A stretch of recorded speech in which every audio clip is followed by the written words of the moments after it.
अभिवादन मित्रों, मैं आप सबका आपके अपने चैनल पे बहुत-बहुत स्वागत करती हूँ। सर्वप्रथम मेरा आप लोगों से ये विनम्र आग्रह है कि अगर आप लोगों को मेरी वीडियो अच्छी लगती है तो कृपया वीडियो को लाइक और सब्सक्राइब ज़रूर करें, क्योंकि आपके ऐसा करने से ही मुझे आगे वीडियो बनाने की प्रेरणा मिलती है। तो आज की इस वीडियो में मैं वैभव व्रत के उद्यापन के बारे में बताने जा रही हूँ। मैंने 21 व्रतों का मन्नत किया था और उसे आज पूर्ण कर लिया है। तो आज मैं उसका उद्यापन कर रही हूँ। तो देखिए, मैंने उद्यापन सामग्री के लिए सर्वप्रथम जो ज़रूरी है वो चीज़ें बताती हूँ। पूजा हर शुक्रवार को जैसे करते हैं वैसे ही करनी है। एक मुट्ठी अक्षत के ऊपर तांबे का कलश रखना है। तांबे के कलश में एक कटोरी रखनी है। कटोरी में एक सोने का गहना रखना है। सोने का ना हो तो चांदी का भी चलेगा, चांदी का ना हो तो नगद रुपया भी चलेगा। उद्यापन में सबसे ज़्यादा ज़रूरी जो है वो है खीर का प्रसाद बनाना होता है। तो मैंने इसमें खीर का प्रसाद बनाया है और श्रीफल तोड़ना होता है। पूजा के अंत में आपको नारियल फोड़ना होता है और वो भी प्रसाद स्वरूप देना होता है। आप सुहागन स्त्रियों को या कुमारिका को कुमकुम का तिलक करके खीर का प्रसाद दें। उसमें नारियल भी होना चाहिए और साथ में आपको एक एक पुस्तक उपहार स्वरूप देनी है। ये ही सबसे ज़्यादा ज़रूरी चीज़ें हैं। और बाकी आप जो भी सुहागन स्त्री को उपहार स्वरूप जो भी देना चाहती हैं, कुमारिका को जो भी देना चाहती हैं, वो आपके ऊपर निर्भर करता है। तो मैंने सुहागन स्त्रियों को देने के लिए कुछ उपहार स्वरूप सुहाग की चीज़ें मंगवाई है। वैसे भी सुहाग की चीज़ें दान करने से आपको अनंत कोटि पुण्य फल की प्राप्ति होती है और आपके सुहाग की आयु लंबी होती है। तो मैंने सुहाग सामग्री के तौर पे चूड़ी, सिंदूर, मेहंदी, आलता, बिंदी, कुमकुम, ये सब सामग्री मंगवाई है जो मैं सुहागन स्त्रियों को उपहार स्वरूप दूंगी। और मैं आपको ये बताते चलूँ कि ये वैकल्पिक है। मैंने आपसे पहले भी बताया है कि ये वैकल्पिक है, ये बिल्कुल भी आवश्यक नहीं।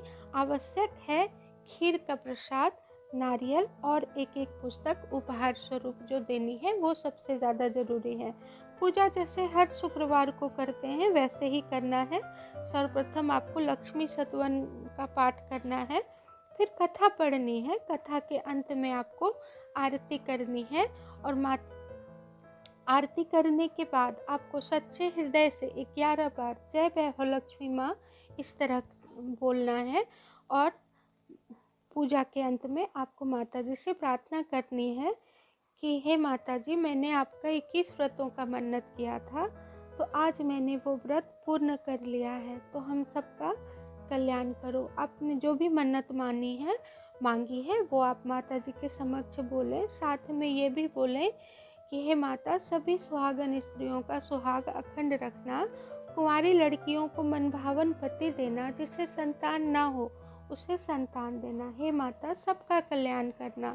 इस तरह की प्रार्थना आप माता के समक्ष करें।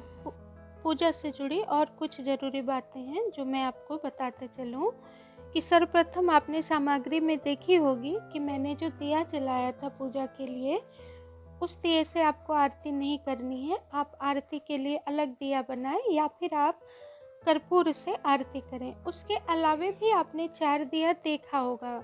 पूजा की सामग्री जब मैं दिखा रही थी तब मैंने वो तस्वीर में आपने वो 4 दिया देखा होगा।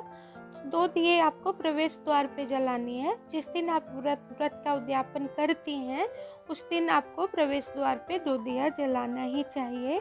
साथ ही साथ 1 दिया आप माता तुलसी के पास जलाएं और 1 दिया आप अपने किचन में जलाएं। या फिर अगर आपके यहाँ केले का वृक्ष है तो आप उसमें भी 1 दिया जला सकती हैं, क्योंकि केले के जड़ में भगवान विष्णु का वास होता है और किचन में माता अन्नपूर्णा का वास होता है। और प्रवेश द्वार पे हम लोग इसलिए जलाते हैं क्योंकि उस दिन हम लोग उद्यापन कर रहे होते हैं, तो उस दिन माता जी आपके घर पर आती हैं, तो वो दिया देखकर आपके घर में प्रवेश कर जाती हैं। अर्थात वो माता जी के स्वागत के लिए वो दिया जलाया जाता है। और उपहार में देने के लिए जो चूड़ी वगैरह हम लोगों ने मंगाया है, अगर आप भी ऐसा करती हैं तो सुहाग सामग्री की संख्या आप 7 ना रखें, बल्कि सारी सामग्री आप 8 की संख्या में मंगाएं। 7 तो आप सुहागिन स्त्रियों को उपहार स्वरूप देंगी और 8वां आप माता लक्ष्मी को चढ़ाएंगी प्रसाद स्वरूप, जो कि प्रसाद स्वरूप आप स्वयं अपने लिए रख लेंगी। तो आप ऐसा ज़रूर करें। अगर आप माता जी के उद्यापन में अगर आप सुहागिन स्त्री को श्रृंगार स्वरूप ये सब सुहाग की सामग्री देती हैं तो आप इस बात का ख्याल ज़रूर रखें। मैंने प्रयास किया है कि आप सभी को व्रत के उद्यापन की सारी जानकारियाँ सटीक रूप से दे सकूं। फिर भी अगर मुझसे कोई त्रुटि रह गई हो तो उसके लिए कृपया आप मुझे क्षमा करें। तो मैंने व्रत पूर्ण कर लिया है और ये व्रत अत्यंत फलदायी है। आप भी इस व्रत को जरूर करें। माता जी आप सभी की सारी इच्छाओं को पूर्ण करेंगे। अगर आपको वीडियो अच्छी लगी है तो कृपया लाइक करें, सब्सक्राइब करें और अंत तक देखने के लिए आप सभी का कोटि कोटि धन्यवाद।